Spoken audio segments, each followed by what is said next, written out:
আমরা আজকে শিখব HTML অর্ডার লিস্ট এবং unorder list. HTML order list কিভাবে লিখতে হয় এবং আনঅর্ডার লিস্ট কিভাবে লিখতে হয়। পুরো কার্যক্রমটা আমি আপনাদেরকে ধারাবাহিকভাবে দেখাবো। তো দেখতে হলে আপনি গ্রিন স্কুল বিডির সাথেই থাকুন।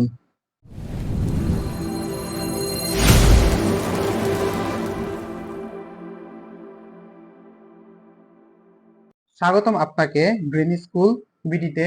তো চলুন আমরা আমাদের স্ক্রিনে চলে যাই। আগে থেকে আমি স্ট্রাকচারটা রেডি করে লিখেছি।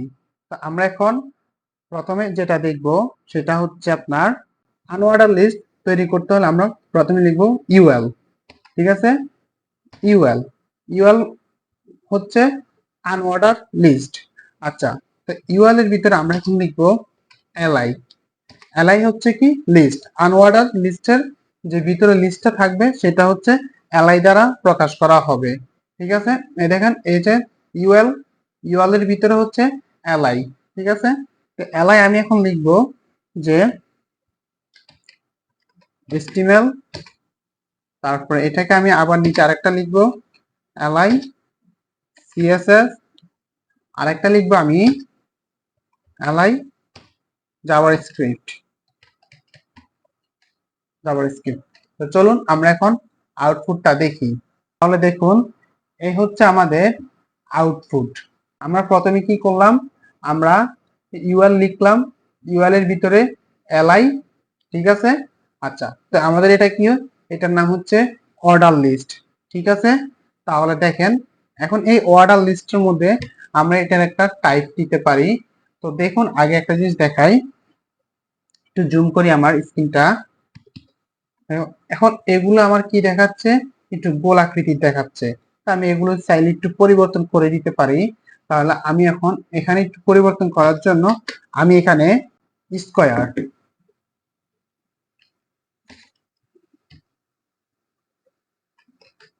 স্কয়ার তাহলে দেখেন এই যে এগুলো এখন একটু স্কয়ার আকৃতি হয়ে গেছে।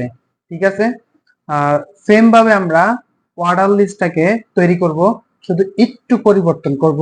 তাহলে দেখেন আমি এটাকে কপি করলাম এবং নিচে পেস্ট করে দিলাম। ঠিক আছে, আর এখান থেকে আমি এগুলো কেটে দিচ্ছি এবং এখানে আমি ইউএল এর জায়গায় দিব ওএল এবং নিচেও দিব আমি ইউএল এর পরিবর্তে ওএল। ঠিক আছে, তো দেখেন এখানে আমি ওএলটা দিয়ে দিলাম। তো নিচে দেখেন আমার এখন আরো একটা লিস্ট হয়ে গেল, যেটা 1 2 3 দিয়ে আসছে। আচ্ছা, তাহলে চলুন আমরা এখন এটা কিছু টাইপ পরিবর্তন করব। তা আমরা এখন যদি লিখি এখানে টাইপ, যদি 1 দেই তাহলে সেটা তো নাম্বার আছে বাই ডিফল্ট। আবার যদি আমরা এখানে লিখি GA তাহলে দেখেন এখন কি আমাদের স্মল লেটার ABC এগুলো আসছে। আবার যদি আমি এখানে লিখি যে A তাহলে দেখেন আমার এখানে ক্যাপিটাল লেটারের ABC এগুলো চলে আসছে। আবার যদি আমি এখানে দিই I তাহলে দেখেন আমার এখানে এই যে রোমান সংখ্যায় চলে আসছে। আবার দেখেন I দেই তাহলে দেখেন এই যে আমাদের এইভাবে আমরা এগুলো পরিবর্তন করতে পারি। আমরা আনঅর্ডার লিস্ট লিখবো ইউএল দিয়ে এবং অর্ডার লিস্ট লিখবো আমরা ওএল দিয়ে। তো দেখেন ইউএল এর ভিতরে আমরা এলআই। ঠিক আছে, তো ইউএল এর ভিতরে যা থাকবে এবং ওএল এর ভিতরে ঠিক সেম ভাবেই থাকবে, শুধু আমাদের ডিফারেন্টটা হচ্ছে ইউএল আর ওএল। ওএল দ্বারা বোঝায় অর্ডার লিস্ট আর ইউএল দিয়ে বোঝায় আনঅর্ডার লিস্ট। যদি আমার ক্লাসটা আপনার জন্য হেল্পফুল হয় তাহলে অবশ্যই আমার চ্যানেলটাকে সাবস্ক্রাইব করে দিবেন এবং আপনি যদি আমাদের মেসেঞ্জার গ্রুপে জয়েন হতে চান, ভিডিও ডিসক্রিপশনে আমাদের ফেসবুক পেজের লিংক দেওয়া আছে, সেখানে যোগাযোগ করুন।